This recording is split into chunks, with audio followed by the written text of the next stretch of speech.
That was beautiful. I love it.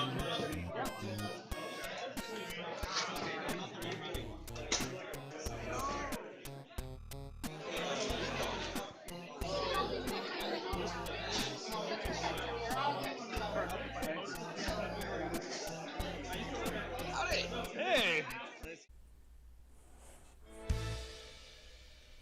What's good, everybody? Valley here once again, and I am back mostly in I'd say about 75% video making capacity, because after Ragnaroktoberfest I was waiting on some things, and then I got sick because I was taking care of my fiance. But here I am in a bit of a different sort of location right now, just because I think it would be a little better for this sort of video rather than workbench vision and limited field of view and all that. But yes, I am here to talk about my experiences at Ragnaroktoberfest 2019 over in California, over in San Jose, around where Nurem and the Foam Brewer are, as well as like just West Coast in general, where it's a little bit closer to people like Silver Fox Industries and Wallcom and them. And yes, this is my bandana from The Stalking Dead, which I was Team Red, so there's that. But yes, we can't talk about Ragnaroktoberfest without talking about the Blaster Expo and everything, and the swap meet that happened at the same time. And yes, there are a lot of things I want to show off. Some things I will show off later on, but most of it is going to be right here in this video, so stay tuned.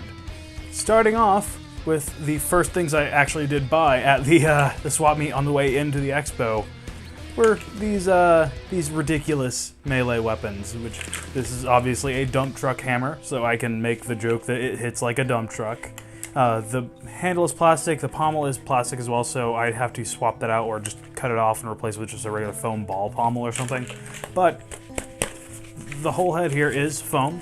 It's a little bit crumpled because it was in my suitcase and FedEx was a little bit rough to my stuff, but eh. And these submarine nunchucks, which are very, very fun, which they did count as a legal weapon, like a melee weapon, in Stalking Dead, as long as I held them by the chains, so there was no danger of hitting people with the plastic at all. So I could just have effectively a cat of nine tails that I can just kind of whap at people, which I didn't actually end up using these. These were a little bit too bulky on my gear, but they are still fun to have nonetheless, and I think I can find a use for them at my local games and such, so yeah, I got them just because they were hilarious, and they were cheap, so there's that. Another thing I got, which is one of the things I got from Krakenwise, he gave me a really nice deal on this Cyber Strike Strong Arm. It's missing all the stickers, and the foam is obviously deteriorated away because this is from 1996, which, you know, it's almost as old as I am, just by a year. But it still does work perfectly fine. You got the barrel flip out mechanism, and then you got the barrel selector, then you prime it back, and a lot of people couldn't figure it out initially, but you press it forward to release. And you probably saw a episode of Forgotten Nerf on this that Triple B and Xavier explained all about. But yeah, it's really cool because you can slip your arm in here with Velcro. And the whole thing about Cyber Strike was the fact that it was all about attaching blasters to your body and all that. And there you go. It's loosely on here, but yeah. You could have it on as a gauntlet, and this does make more sense to be called the Strong Arm than the modern Strong Arm, which is just a 6-shot revolver with slam fire. But you could flip it out like that just by pressing the button down, and then you could have it primed and then slam it forward. But I think that I want to try modifying this by rebarreling it and adding a extension spring. So all I have to do is pull back and then release, so the slide itself will slam forward and then fire, and then you can have the barrel selector, which that does have a little bit of dead space, but with a decent enough spring in here and all that, I could kind of mitigate that, and it's just kind of fun, which would be great for a wildcard round at my local wars. In other things I got from Krakenwise News, we have this Air Zone, I'm not even sure what it's called, but I kind of just fell in love with the sort of wacky, goofy sort of shaping to it, and the fact that the trigger is 2 fingers. It's essentially just a Mech 20. Actually, is it? No, it's the the Mech 20. I think is the semi-auto one, but it's made by Arizona, the same people who made the Power Strike 48 and all that. And yeah, it's just it's barricade style thing. I like the way it looks. The stock is actually quite comfortable for how the grip is angled, where it's a little more vertical rather than slightly angled or anything like that. So you can easily just hold your hand right here, and it does fit full-length Elites in there just fine. The battery terminals in here are corroded, which the batteries in there were just left in. So, it's corroded in there, but I'm gonna try modifying this anyway, so it's not too much of an issue. These are fairly gapped, so maybe putting some cyclones in there, which it looks like there is plenty of room, or just making a new cage to see if I can get anything better in there. And yeah, the power switch is up here, which you just kind of push in to turn on and off. I might try going for a 2-stage trigger where I can pull it slightly to rev and then the rest of the way to fire. And that would be very fun for HVZ, I feel. About as useful as the Rebel drum-fed flywheeler, which I can't remember the name of right now. Fearless Fire, that's it. But yes, there is that. I don't even remember the name of this thing, but yes. Yet another thing I got from Krakenwise. This is a pretty much complete Defender T3. The stickers aren't in the best shape, and it's a little bit scuffed up just from being in my bag and everything else. And I had to ship my bag to myself because I missed bag check. But yeah, it's mostly complete. It even has the belt clip with the arrow holder and everything else on it. It's got the dart holders right here for the micro darts, and it works just fine. Like, the main reason I want this is for the lower pistol, because you can take the plunger tube out of the arrow component and fit it in here with no issues basically, and make a beefy pistol. And this with, say, a coupler on the front will be a terror for pistol rounds, I feel.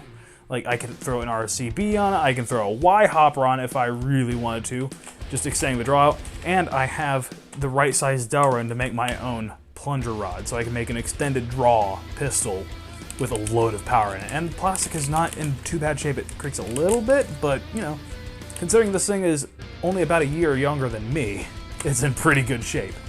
And, like, the whole mechanism still functions just fine. I can prime... Oh, I say that, and then it releases on me. Oh, now the catch is being a little finicky on me. But yeah, like, look at that. It holds. And then I'm going to try to block this up.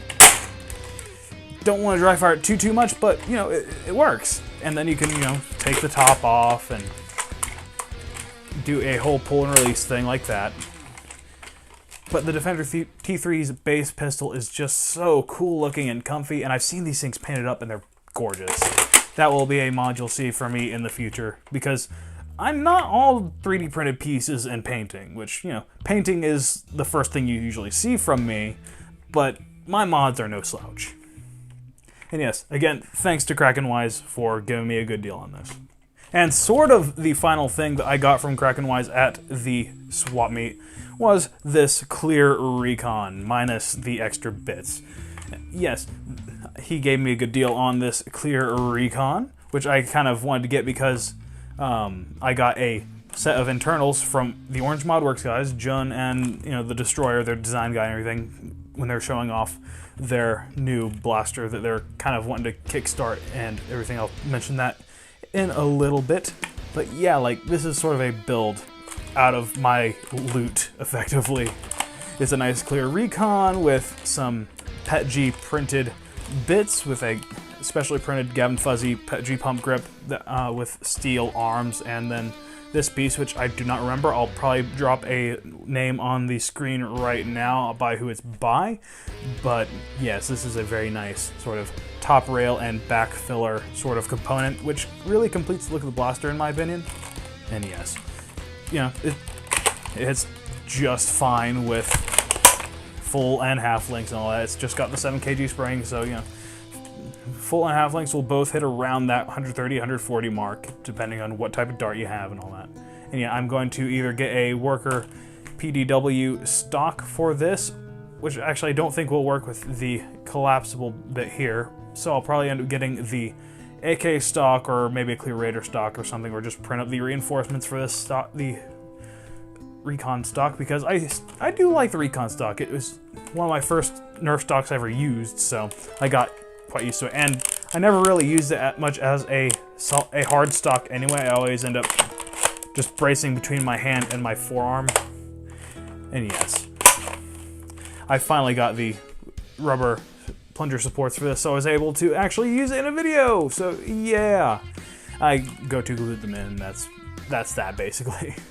I'll probably do a further video on this, just kind of showing off firing and all that, comparing it to other things I have. But yeah. And yes, on to more loot. We've got loads of springs from the guys over at Foam Freaks, which, you know, they're the American makers of the turf springs now. So I got a Retaliator 10 and all that. I got a long shot 10. I got a long shot 18 that's powder coated with white, which is quite nice, which is a bit of a shame considering I'm probably going to put this into a blaster that is completely opaque anyway, as well as a nice Pro 26 powder coated in purple to throw into my Talon Claw just to bump it up performance wise a little bit and make it a little more long lasting. I got a few parts from Mr. Biggs and Z over at the mod party the night before Ragnaroktoberfest and the Stalking Dead and everything. I got some sling points in green for the Strife, and these are UV reactive, and a nice purple trigger, so that'll be something to use in the future. And then a full set of parts for the Demolisher, which now I need a new Demolisher to breathe life into, so that'll be another thing you'll see from me in the future. I'm thinking I might do double stage. And yes, more things from the Orange Modworks guys. I got a zombie patch because they were giving those away. This is one of their nice wacky patches. They're very, very nicely made out of PVC and Velcro. They are super durable, and I like the zombie patch. Like, I would have gone for a human one, but you know, having a zombie one is nice as well, which I think this could be a really cool thing for game organizers. Say it's a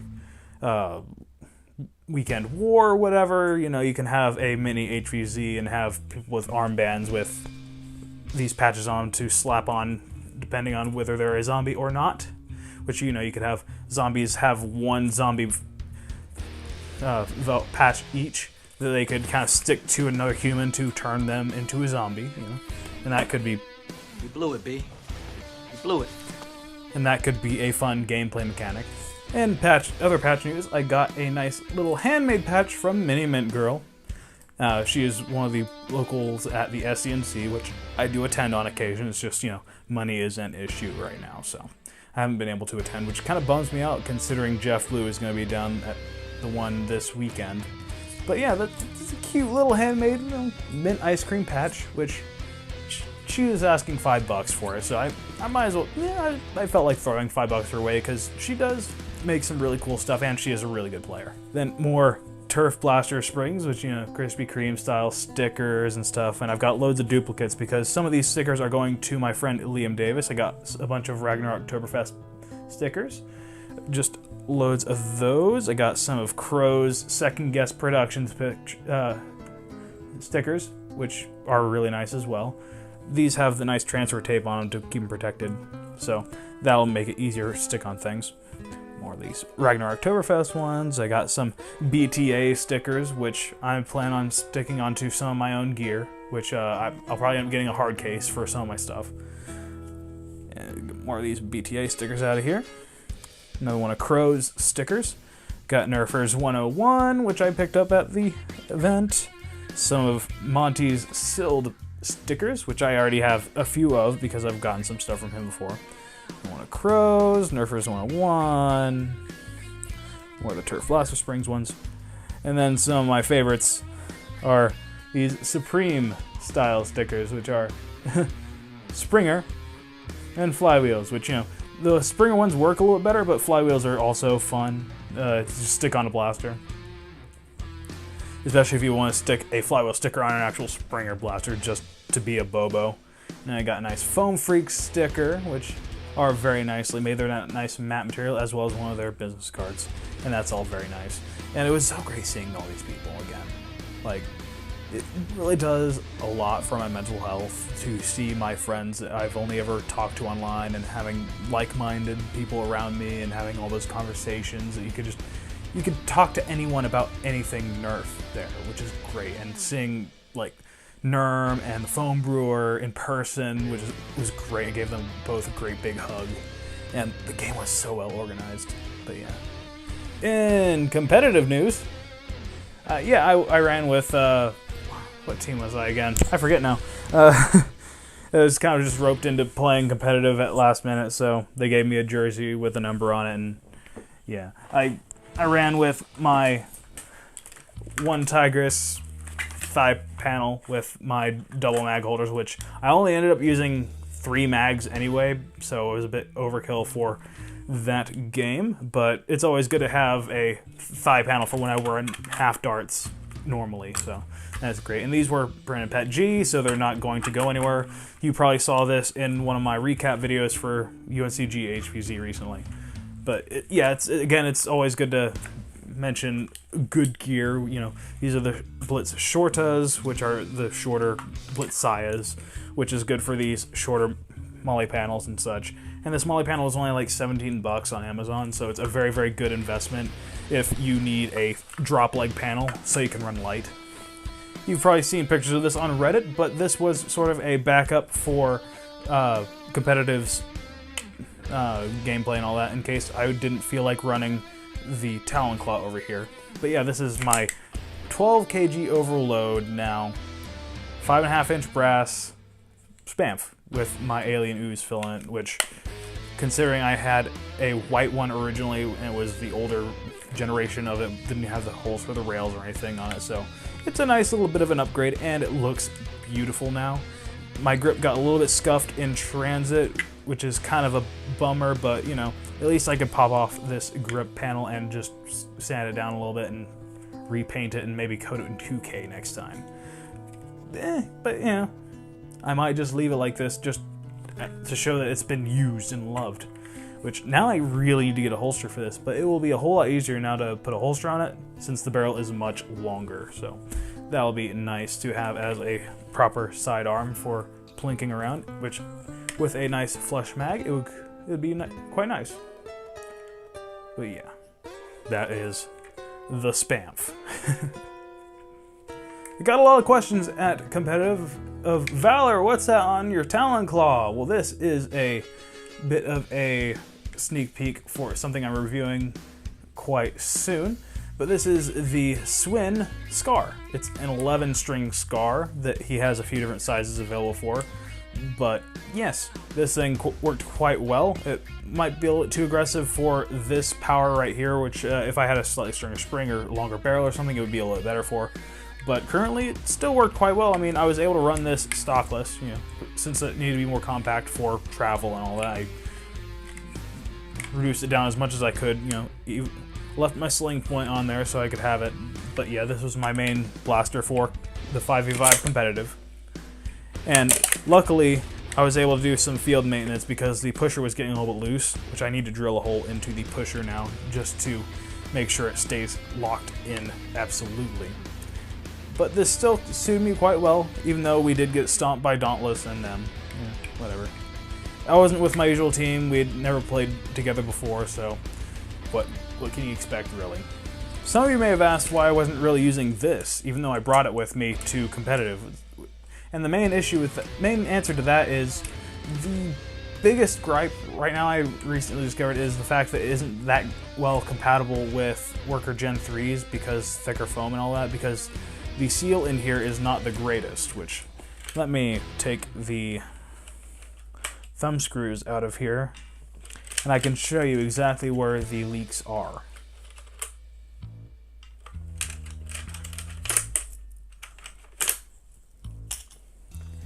The main leaks in this blaster are at this join here, where it meets up to the rest of the barrel in here. So that is a big point of air loss right there, as well as the spot where the barrel actually locks into that joiner right there. So the biggest things you will have to do is wrap this with a load of Teflon tape to make sure that seals into the barrel right there, which actually the plastic is a little bit stressed, and then do some sealing on the barrel here. So I'll have to do that and come back later with actual testing results, but Bradley Phillips has already discovered that you can swap out this piece right here with a standard worker or just a standard Retaliator style barrel lug so you can actually have the barrel clamp from the worker prophecy or whatever in there, so you can have just a continuous barrel. But that does limit your options in terms of the whole takedown ability, which if you're planning on just having it solid and never taking it apart ever again, other than to say do maintenance on it, then you're just gonna say put it into a rifle case or something like, or just stick it in a backpack and just leave it as is that way, it's not gonna affect you at all. The only other thing is you have to have a way to center your barrel, so you could probably print a piece to hold the barrel in place right here, or just cut down this muzzle to have your longer barrel, which I might do, or just make a new piece for it. After I swap out to a heavier spring, after I shave down the plunger rod, which is a thing you have to do if you're going to use a CETA spring, which I do have a 12 kg spring lying around, which I was going to install at the mod party, but I was so overwhelmed at the mod party, just talking to people and seeing what all the people all have and everything, and like, there's some LPA stuff that people had, there's people with Griffins, there are people with the double Caliburns, there was obviously the Orange Modworks guys showing off some of their stuff. And yeah, like, it's just, I get overwhelmed, and I already have a bit of anxiety about meeting people in person, so that is a bit of, yeah, it's a little iffy. I think I might actually swap out the pins in this for some Caliburn pins if I can find some of the right dimensions and all that, and just have a straight pin through there. But yeah, like, it's still a good blaster if you're using their darts. It's just, you know, it's better to not be locked into using a single dart type as opposed to something like the Prophecy, which can use whatever half darts you throw in it, basically, as long as they're not broad tip. But yeah, that was my general talks on that. I did have my Flechette Spectre Scar in here, which I did show off a little bit, but yeah. I will do a bit more work to this, and I want to get this hitting even harder, just as a good option. I'll probably put a better buffer tube stock on here, because mine has finally worn in, so it's falling in on itself. Probably swap out for a shotgun style grip, because that is my want, because this vertical one is fine, but it is a little bit wobbly. I'm not too bothered by it.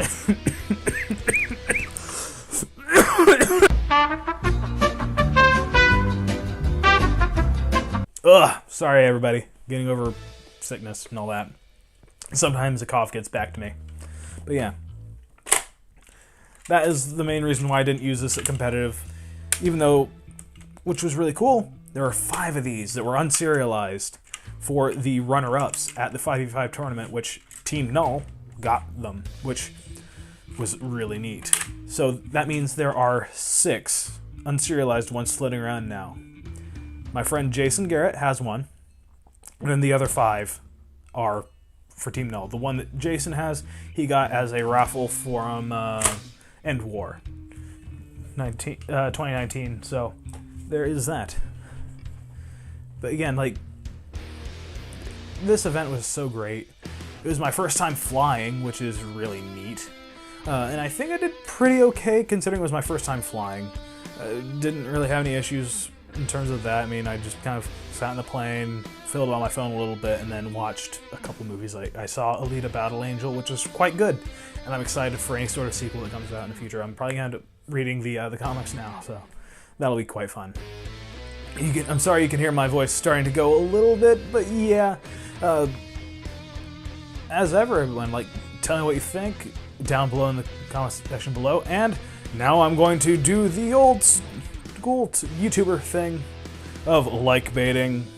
So yes, if you like this video, be sure to drop a like down below. And if you're not already subscribed, be sure to subscribe to the channel to see future videos. And be sure to ring my bell and then ring it again, because there's like a dual layer ringing thing now. Like, you have to ring it once to get notified, and then you have to ring it again to make sure you get notified of every video, which is weird and very backwards in terms of making sure people are subscribed and know when videos are coming out, but whatever. As ever, if you would like to support the channel, there is a link down below to my Patreon, and you can always be sure to just comment down below. It does wonders for the algorithm. And as ever, my name is Valor. Thanks for watching.